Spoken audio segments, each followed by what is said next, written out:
Thanks for joining me. My name is Paul Bear. I head up North America Managed Risk at CyberSource, which is a Visa solution. I'm starting to judge how long we've been at home and also how far along we are in these videos by the length of my hair. Any viewers out there who know me know that this is absolutely a new normal. But thanks for joining us again. This is the third of a set of videos that we're doing. If you haven't seen the first set, I encourage you to spend a few minutes and go back and watch those. It'll serve a great context for you for what we're going to talk about today. Certainly also encourage you to share any comments or feedback or questions about what we've talked about so far and also about what we're going to talk about in this session. So in our last discussion, we talked about a couple topics related to how the current fraud landscape is being impacted by the pandemic.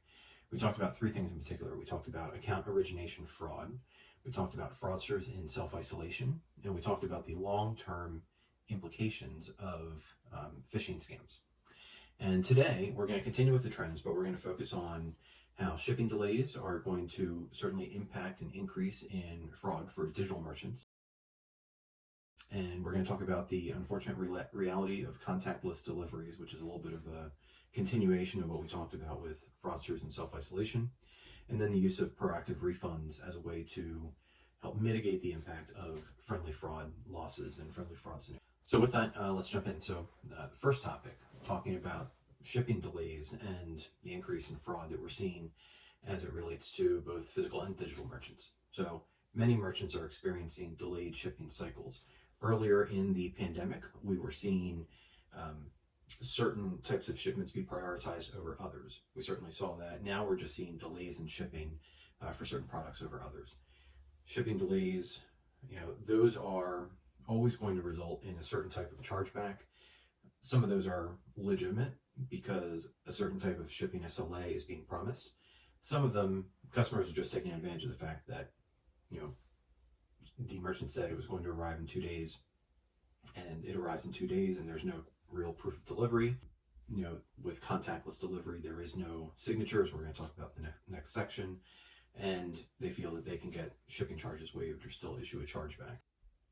The longer shipping windows, it is a benefit that as a merchant, you have a longer opportunity to identify fraudulent transactions. So we all know physical goods merchants are well aware of the fact that expedited shipping always represents a higher risk because fraudsters want those physical goods as quickly as possible. So you have a much shorter window to analyze and evaluate those transactions for potential fraud. The inverse of that is that we're seeing a lot of fraud happen on digital merchants because that's immediately available, downloadable, or provisioned content. We're seeing a noticeable rise and increase in international orders as well. Cross-border fraud, and especially with physical goods purchases, is becoming more prevalent as a result of that as well.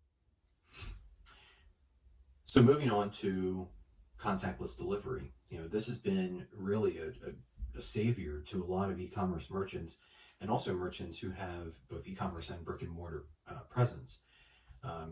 Contactless in the sense of being able to deliver something to someone at home without them having to come in contact with anyone, just like we have scenarios where you pull up to a brick and mortar merchant after ordering something online and they will come out to your car and place the items in your car for you without you having to come in contact with anyone.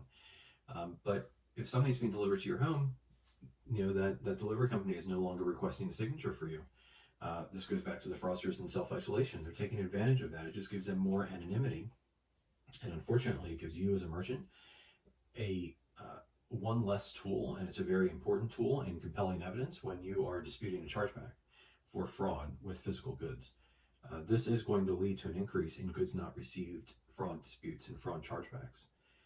Clients who use alternative payments where proof of delivery is very highly required, they're going to see definitely an increase in fraud exposure. There are some couriers who take a photo to show proof of delivery, just simple photo of a box on someone's front porch. And while that's not perfect, it is something, and it can help you provide a little bit of mitigation of risk against the lack of signature and what we're dealing with right now with contactless delivery. So it brings us to the last scenario, and really what we're talking about here is the impact that we are probably starting to see and we will continue to see. If you're like me, you don't necessarily like the term friendly fraud. You can call it first party fraud, But what causes first-party fraud? It's usually when a customer does not want to pay for something, and that happens in a lot of scenarios. But we know that in economic downturns, friendly fraud is on the rise, and we expect this to be no different. There are scenarios where you could have customers, returning clothing to stores that they've already worn, or saying that they didn't receive something when they actually did. Contact centers are being overwhelmed during this period. There are things that merchants can do. You can issue proactive refunds in scenarios where you feel like the dispute might be legitimate to try to offset the friendly fraud disputes. But there are some fraud scenarios that are going to come up from this as well.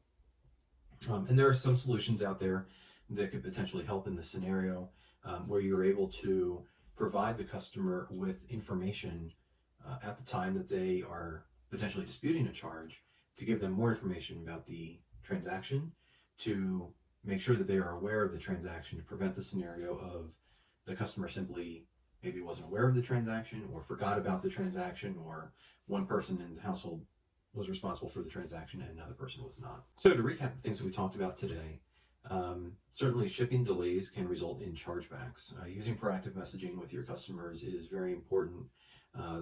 Websites and merchants and e-commerce presence that have been most successful here have just been very upfront and very transparent with their customers about saying, this product may not arrive for a week or two based on current conditions. And customers, for the most part, are very receptive to that, understanding that you certainly don't want to turn away business, and this is a difficult time in that respect. But customers also, they will issue chargebacks if you tell them that product will arrive in 2 days and it actually takes a week, because the expectations around quick shipping certainly exist in today's environment. Contactless deliveries, they're certainly using fewer signatures. It's going to make it much more difficult to provide proof of delivery, which is very important in providing compelling evidence when disputing chargebacks for physical goods. You definitely want to keep this as a consideration, along with all the other things that we've talked about regarding shipments of physical goods during this time, and the continued and additional anonymity that is provided to fraudsters. And then finally, using proactive refunds to help reduce or mitigate friendly fraud chargebacks is something that you can do to positively impact your fraud chargeback rates. So with that, I want to thank you. We'll wrap up our third video today. I'm Paul Bear, Head of Managed Risk Services for North America and CyberSource. Join me next time. Our next video will conclude our series on fraud. We'll discuss pattern changes in behavior for consumers in our next session. If you want to connect directly, you can at cybersource.com. Don't forget to leave questions and comments below, and we'll talk to you next time. Thank you very much.